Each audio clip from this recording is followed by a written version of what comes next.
I think something to keep in mind is that culture is very infectious. Whatever the culture is, it's going to spread. Whatever's going on is just going to keep on growing. That's what a culture is, especially from just the sheer biological meaning of the term culture. And so a lot of people think that a culture change is a big, huge 3 to 5 year initiative, and yes, there are certain things that will take that long to change, but culture at its core is really just an experience that you're having in that moment. Robert Richman is a culture strategist, keynote speaker, and the author of The Culture Blueprint.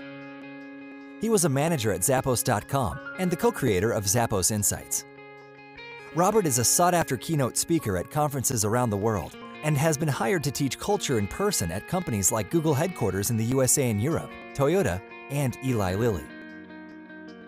His new book, The Culture Blueprint, is a systematic guide to how a workplace can help people grow, inspire amazing service, and ultimately drive revenue through amazing culture.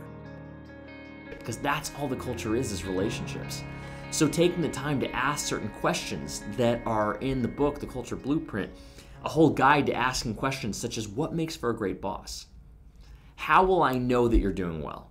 How do I know that you're okay to give me feedback or disagree with me? And these whole sets of questions for co-designing a relationship. And if you take that time to do it in advance, it will really impress anybody coming into the company because you're treating them like a human being that you're having a relationship with, rather than a subordinate that you give demands to and just tell them what to do.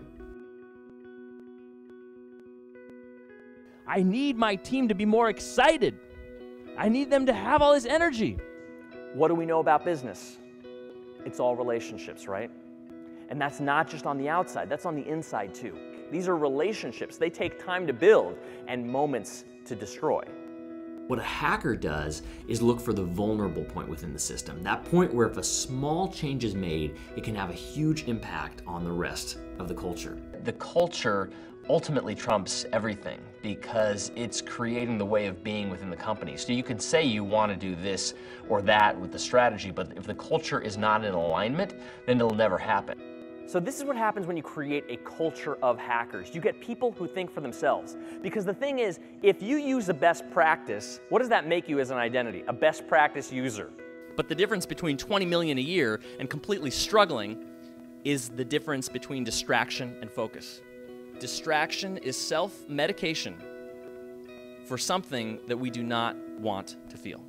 The experience trumps everything, because if you think of any time you went to a seminar or college or a class, there's very little information you really remember from it, but you remember how you felt during it. You remember how you felt and what you did after it. A hacker doesn't look for a best practice. A hacker looks for an opening in the system that can be played with, that can be experimented with. Because here's how belief works.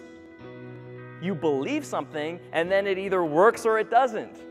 So if you want something at your company, whatever it is, passion, excitement, energy, anything, if you're not bringing it, then you're using the company as medicine for why your life isn't working.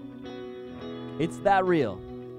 Anything you want, you have to give and will become more of it. If your commitment is to continue to be the best coaches in the world, then we're just getting started. Thank you.